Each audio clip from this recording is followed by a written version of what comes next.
오늘은 모세의 노래라는 제목으로 함께 하나님의 말씀을 살펴보겠습니다.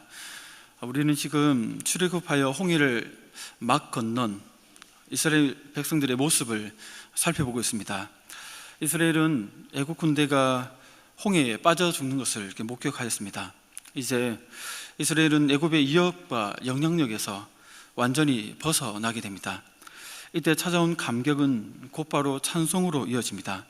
하나님의 놀라운 구원 역사를 경험한 후에 그 사건을 기념하는 노래를 부른 것이죠. 오늘 본문의 노래는 이스라엘 역사에서 하나의 전환점이 됩니다. 모세와 이스라엘 백성이 한 마음으로 부른 노래를 기점으로 이스라엘은 이제 광야 생활에 접어들게 된 것이죠. 이들은 광야 생활의 첫 시작을 감사와 찬송으로 출발하고 있습니다. 이들이 고백한 찬송 속에서 하나님의 은혜를 노래하는 신앙인의 특징을 우리에게 보여주고 있습니다. 성도 여러분, 어떤 특징이 있을까요? 오늘 본문은 과거와 현재 그리고 미래라는 관점에서 그 특징을 소개하고 있습니다. 우선 과거부터 보면 과거에 경험한 하나님의 은혜를 잊지 않고 있다는 것이죠. 오늘날까지 베푸신 하나님의 은혜를 선명하게 기억하고 있습니다. 하나님의 은혜를 세월이 흘려도 마치 소중한 보물처럼 고이 간직하고 있다는 것입니다. 지금 이스라엘 백성들의 모습이 그렇습니다. 하나님의 놀라운 구원의 은혜를 가슴속에 잘 간직하고 있습니다. 그것을 모세가 주도적으로 이끈 찬송 속에 보면 잘 드러나고 있습니다. 이 찬송은 모세가 고백하고 있지만 이스라엘 백성들과 함께 한 고백이기 때문에 이스라엘 백성의 모두의 고백인 것을 우리가 알게 됩니다. 먼저 하나님이 애국 군대를 상대로 승리하신 일을 고백합니다. 4절, 5절에 보시면 그가 바로의 병거와 그의 군대를 바다에 던지시니 최고의 지휘관들이 홍해에 잠겼고 깊은 물이 그들을 덮으니 그들이 돌처럼 깊은 속에 가라앉았도다 합니다. 모세와 이스라엘 백성은 애국 군대를 홍해에 수장시킴으로써 자신들에게 구원을 베푸신 하나님의 능력을 노래하고 있습니다. 그런데 그 표현을 보면 하나님이 애국 군대를 바다에 던졌다라고 표현합니다. 여기서 던지다 이 단어는 화살을 쏘거나 창을 던지듯이 강한 힘으로 어떤 목표를 향해 힘있게 던지는 행위를 얘기합니다. 애국 군대를 그러니까 하나님께서 홍해에다가 이렇게 힘있게 던졌었다는 것이죠. 하지만 우리가 알고 있는 내용과는 좀 다르지 않습니까? 바로의 병거와 군대가 스스로 홍해 안으로 들어갔습니다. 이스라엘 백성을 잡으려고. 그 후에 하나님이 다시 물을 이렇게 합치게 하셔서 그들을 수장시킨 것이죠. 그럼에도 불구하고 하나님께서 직접 애국 군대를 홍해 안으로 힘있게 던졌다고 묘사하는 것은 단순히 어떤 문학적인 기교가 아니라는 것입니다. 이것은 하나님의 직접적인 심판을 얘기하는 것이죠. 그동안 애굽 땅에 내려진 10가지 재앙도 그렇고 바로의 마음을 완악하게 하셔서 홍해 안으로 들어가게 하신 것도 다 하나님께서 애굽의 죄악을 심판하기 위해서 하신 것입니다. 우리 눈에는 바로가 스스로 홍해 안으로 들어간 것처럼 보일지 몰라도 실은 하나님께서 그 배후에 그렇게 하도록 역사하셨다는 것입니다.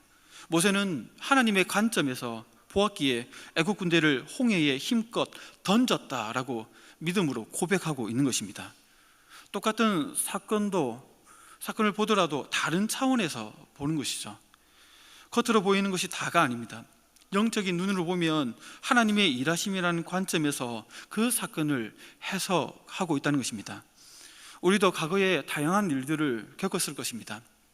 그 모든 일들을 단순히 겉으로 보면 그냥 우연이요, 나쁘게 얘기하면 운이 나쁜 것이고 또는 사람 때문이고 환경 때문이고 그 원인을 그 현상에 두고 해석을 할 때가 많습니다.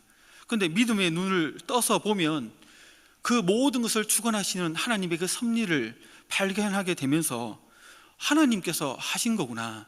잘 되든 못 되든 내 입장에서는 잘 되고 못 되겠죠. 근데 하나님께서는 그 일을 하나님 뜻 가운데 이루어 가신다는 것입니다. 그것을 발견하게 되면 모세처럼 이런 고백을 하게 됩니다. 아, 하나님의 역사였구나. 하나님께서 하셨구나. 이루어지지 않은 것도 누군가가 반대해서 안 된 것이 아니라 하나님께서 허락하지 않으신 거구나. 허락 잘 된 것도 내가 잘 돼서 된 게 아니라 누군가가 도와줘서 된 게 아니라 하나님께서 되도록 인도하셔서 된 거구나 하면서 그렇게 고백하게 된다는 것입니다. 이런 눈이 열리면 열릴수록 하나님의 섭리를 그 사건 배후에 뒤에 역사하시는 것을 더 많이 발견하게 되는 것이죠. 그럼 자신이 겪었던 과거에 대한 해석이 달라집니다. 그래서 그 과거에 대해서 원망과 불평과 이런 것이 아니라 그 이유가 내 입장에서는 나쁘고 좋고 이런 것들이 있겠지만 하나님의 시각으로 보게 되면 그 모든 것들이 합력하여 선을 이루신 하나님의 역사이기 때문에 감사와 찬송의 이유들로 변화되게 된다는 것입니다. 그래서 그런 이유들이 더 많아지는 것이죠. 그래서 그들의 입술에서 과거를 생각할 때 하나님을 향한 감사와 찬송으로 바뀌게 된다는 것입니다. 이러한 믿음의 고백들이 우리 가운데 많아지기를 소원합니다.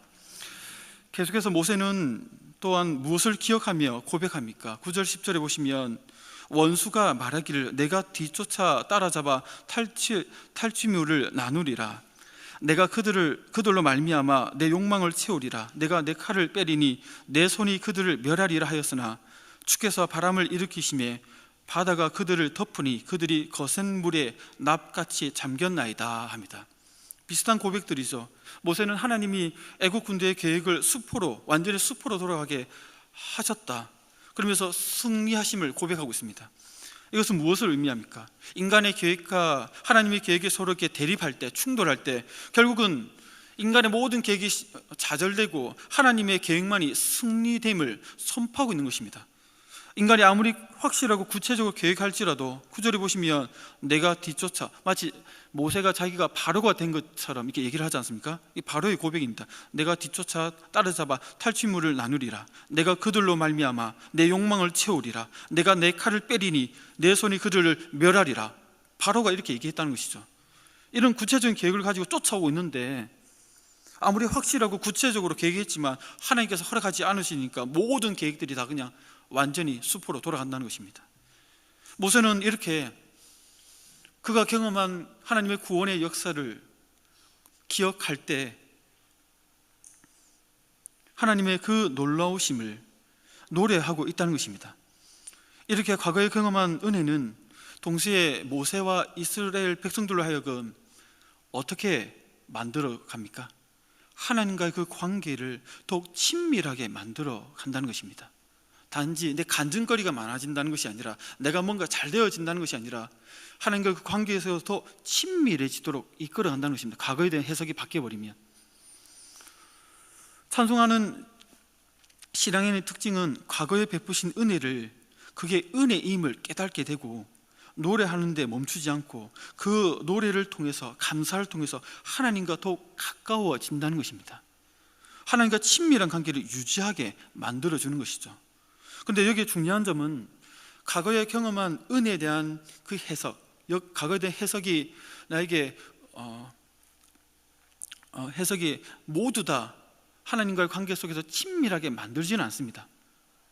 여기서 친밀함과 익숙함은 서로가 좀 다르다는 것입니다. 우리는 출애굽 이야기에 대해서 익숙합니다. 어릴 때부터 많이 들었죠. 한 100번 이상 들었을 것 같은데, 많이 들은 분들은 어릴 때부터 줄곧 들어왔기 때문에 그 얘기를 들으면 또 그 얘기야? 식상해. 우리 익숙해져 있습니다. 그럼 반응이 또 이런 반응입니다. 익숙함에 빠지면. 그런데 친밀함은 이런 이야기를 통해서 과거에 나에게 역사하신 하나님을 재발견하게 만들어주는 것이죠. 그리고 그분과 더욱 가까운 관계로 이끌어 간다는 것입니다. 하나님을 더욱 사랑하도록 이끌어줍니다. 이것은 친밀함입니다. 모세가 홍해 사건을 통해 경험한 하나님에 대한 그 기억은 그로 하여금 익숙함이 아니라 친밀함으로 나아가게 한다는 것이죠. 이렇게 볼 때 우리 자신을 한번 되돌아볼 필요가 있습니다.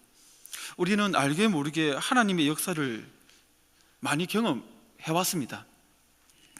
그런데 그런 경험들이 우리로 하여금 익숙함에 빠지게 하는지, 아니면 더욱 친밀한 관계 속으로 들어가게 하는지 살펴봐야 됩니다.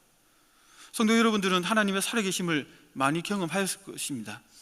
그것을 통해 여러분들은 하나님과 더욱 친밀해져 가고 있습니까? 더욱 깊은 관계로 사랑의 마음이 더욱더 깊어지고 있습니까? 아님 익숙함으로, 아무런 감정도 없이 그냥 살아온 세월, 아까워서 억지로 사는 부부처럼 하나님과의 관계를 그렇게 무미건조하게 익숙함 속에서 현상 유지만 하고 있지는 않습니까? 왜 웃으시죠? 저는 아직 그런 상태가 아니라서 잘 이해가 안 되는데 예, 올 수도 있겠죠. 예, 안 오기를 바랍니다. 예. 하나님 관계를 마치 세월이 아까워서 살아가는 부부처럼 익숙함에 빠져서 살아가는 분들이 의외로 많습니다. 겉으로는 열심히 있죠. 이게 직분이 있고 연륜이 있고, 죄송합니다. 군대 용어로 짬밥이 있으니까 이게 겉으로 포장은 잘합니다. 근데 속으로 보면 하나님 관계가 무미건조하거든요. 익숙함에 빠져가지고. 그러니까 어떻게 됩니까? 그냥 살아갑니다. 그냥 주일 예배 드리고 하라고 하니까 하고, 하지 말라 하니까 안 하고, 그냥 기계화되어 갑니다. 우리는 우리 자신의 신앙이 지금 어디에 있는지, 어떤 상태인지를 좀 점검해 보아야 합니다. 성자라고 불렸던 교회사의 하나님의 사람들은 늘 자기 자신을 점검하는 좋은 습관을 가지고 있었습니다. 20세기의 위대한 설교자 노이드 존스 목사님은 자신의 설교집 산상수훈에서 보면 자기 점검에 대해서 이렇게 얘기합니다. 신령한 생활을 한 성자들은 항상 자기 검토를 권장하였습니다. 그들 스스로가 이것을 권장하며 실천했습니다. 나는 오늘 무엇을 했는가? 나는 무엇을 말했는가? 나는 다른 사람들에 대해서 어떤 행동을 했는가라고 자문했다는 것이죠. 이것은 좋은 일이라고 노이드 존스 목사님은 그 설교집에서 우리에게 권면하고 있습니다. 이런 과정 속에서 자신의 잘못을 확인하고 회개하는 시간을 갖는 것은 물론이고, 무엇보다도 하나님의 은혜, 그 섭리를 내 삶의 과정 속에서 발견하게 된다는 것이죠. 아무런 생각 없이 어제나 오늘에 반복되는 익숙한 생활이 일상이 아니라 어제와 또 다른 오늘, 나와 함께 하신 하나님의 은혜와 그 손길을 자기 성찰, 자기 점검을 하는 그 시간에 발견하게 된다는 것입니다. 그래서 하루 일과를 끝낼 때 하는 자기 점검의 시간이 습관으로 잡히면 일상 속에서 역사하신 하나님에 대한 이해가 더욱더 깊어집니다. 그러면 자동적으로 어떻게 될까요? 익숙함이 아니라 친밀한 관계 속으로 나아가게 된다는 것입니다. 여러분들 유명한 그 하나님의 사람 위인전들 읽어보십시오. 항상 자기를 점검하는 것들이 그 일상 속에서 있습니다. 자기 점검을 통해 내가 경험한 과거가 하나님과의 친밀한 관계 속을 이끌어 간다는 것입니다. 성도 여러분, 바라기는 혹여나 지금 익숙함에 빠져서 무미건조하게 있다면 날마다 하루를 되돌아보면서 하나님의 손길, 그 은혜를 되돌아보는 시간을 가지시면 그 친밀한 관계 속으로 나아가는 은혜를 누리게 될 것입니다. 그러나 은혜가 있기를 소원합니다.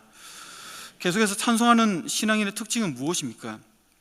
과거에 경험한 하나님의 은혜를 현재적으로 누린다는 것이죠. 그래서 찬송이 자주 그 입술에서 흘러나옵니다.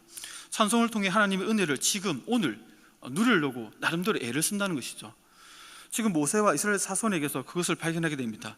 이들은 홍해 사건을 경험하고 그 내용을 기억하면서 그것을 찬송을 통해 현재적으로 누리고 있습니다. 보면 1절에 보시면 이때에 모세와 이스라엘 자손이 이 노래로 여호와께 노래하니 일렀을 때 내가 여호와를 찬송하리니 그는 높고 영화로우심이요 말과 그 탄 자를 바다에 던지셨음이로다. 아멘.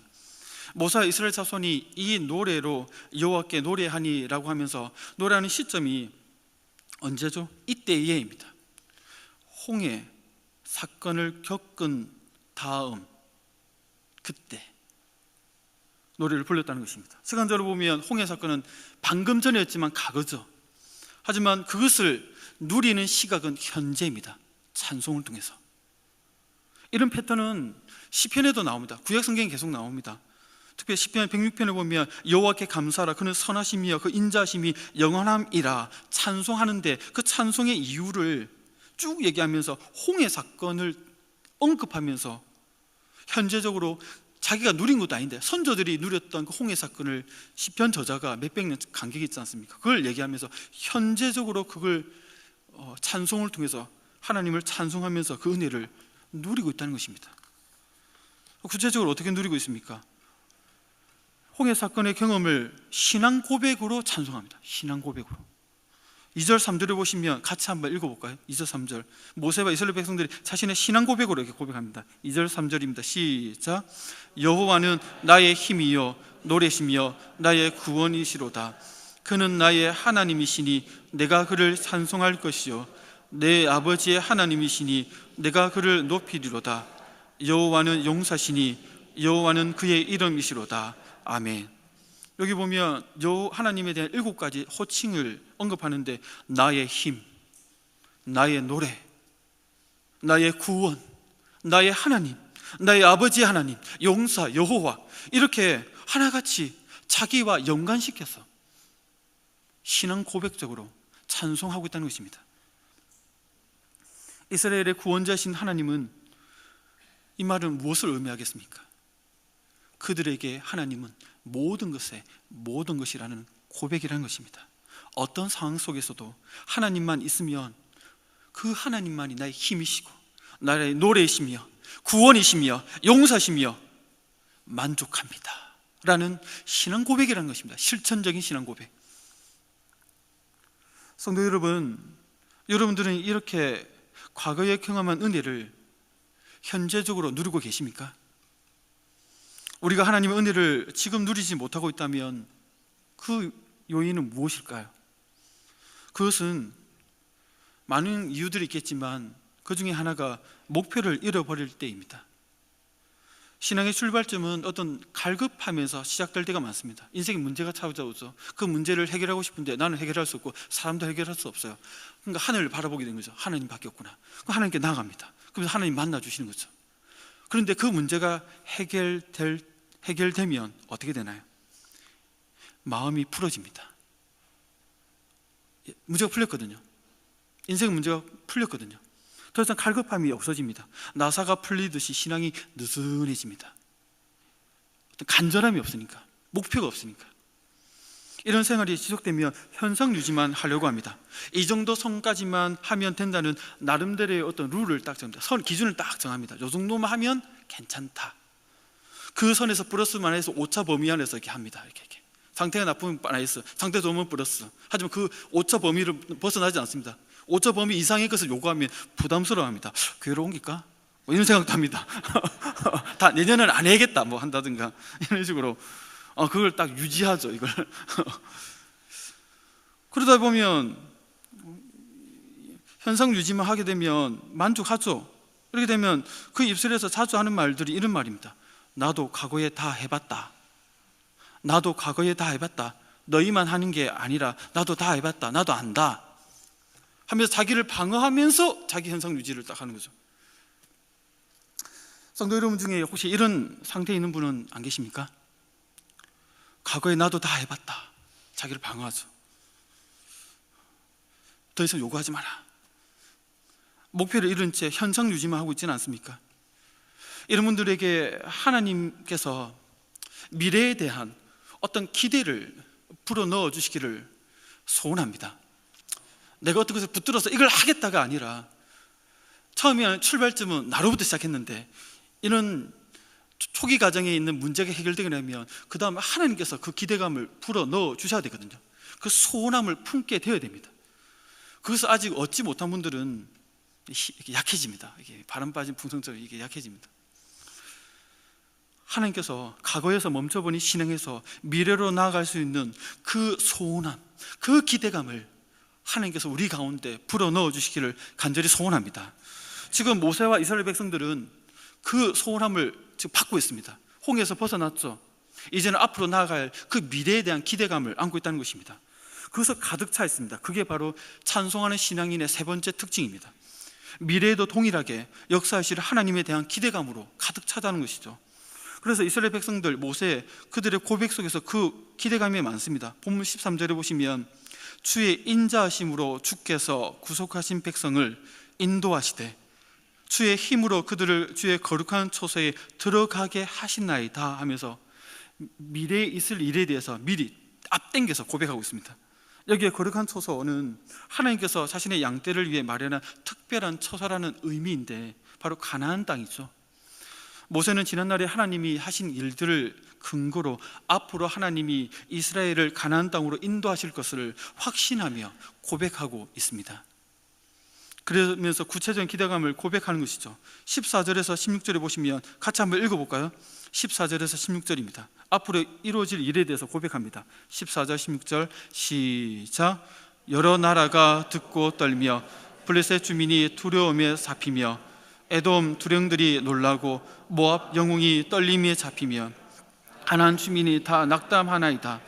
놀람과 두려움이 그들에게 임하매 주의 팔이 크므로 그들이 돌같이 침묵하여 싸우니 여호와여 주의 백성이 통과하기까지 곧 주께서 사신 백성이 통과하기까지였나이다. 아멘.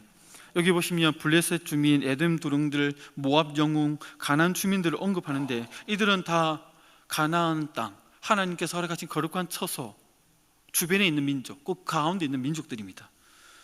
그러니까 이 민족들은 광야를 지날 때 맞닥뜨리게 되는 에돔, 모압, 그리고 또 가나안 땅을 정복할 때 맞닥뜨리게 되는 가나안 백성들을 얘기하는 것이죠. 이곳 언급된 나라들 중에 이스라엘의 번영, 이스라엘이 잘 되는 것을 기뻐하는 나라는 하나도 없습니다. 다 대적하는 나라들이죠. 그래서 모세는 하나님이 애굽을 상대로 승리하신 일을 얘기를 하면서 앞으로 있을 광야 여정, 맞닥뜨리게 될 그 대적들에 대해서도 연결시키고 있습니다. 애굽을 꺾으신 하나님께서 우리와 함께 하시기에 앞으로 만나게 될 나라들 문제 없다라는 것입니다. 미래에 대한 소망의 근거를 하나님께 두고 있다는 것입니다. 그래서 17, 18절을 보면 그런 확신 속에서 담대히 선포합니다. 주께서 백성을 인도하사 그들을 주의 기업의 산에 심으시리이다. 여호와여 이는 주의 처소를 삼으시려고 예비하신 것이라. 주의 이것을 주의 손으로 세우신 성소로소이다. 여호와께서 영웅무궁하도록 다스리시도다 하였도다. 아멘. 이스라엘 백성을 그 땅에 심으실 것을 믿음으로 고백하고 있습니다. 이렇게 하나님 앞에 미래에 대한 그 기대감으로 가득 차 있다는 것입니다. 그렇기 때문에 그들의 입술 속에서 찬송이 울려 나온다는 것입니다. 이런 기대감이, 미래에 대한 기대감이 이 자리에 있는 모든 성도님들 가운데 가득 차기를 소원합니다.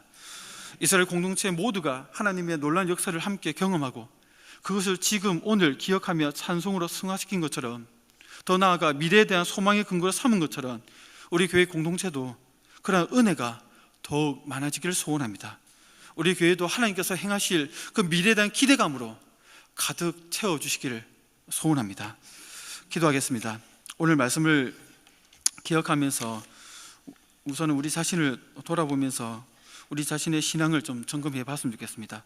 익숙함에 빠져 있지는 않은지, 하나님과 친밀함으로 나가지 못하고 익숙함에 무미건조하게 있지는 않은지 자기 점검을 통하여 친밀함으로 나가는 은혜를 허락하여 주옵소서. 또한 미래에 대한 기대감으로 가득 차게 하여 주시고, 하나님께서 내가 붙든 어떤 소원함이 아니라 하나님께서 내 마음 가운데, 우리 마음 가운데, 우리 공동체에 주셨던 그 소원함을 바로 나의 소원함이 되고, 그것을 생각할 때 기대감이 되고, 심장이 두근거리고 가슴이 떨리고, 그것을 위해 달려가고자 하는 막 마음속에 어떤 영적인 의욕들이 생기나는 그러한 기대감을 우리 가운데 허락해 달라고, 그렇게 한 마음이 되게 해달라고 이 말씀을 기억하면서 함께 기도하기 원합니다. 함께 기도하겠습니다.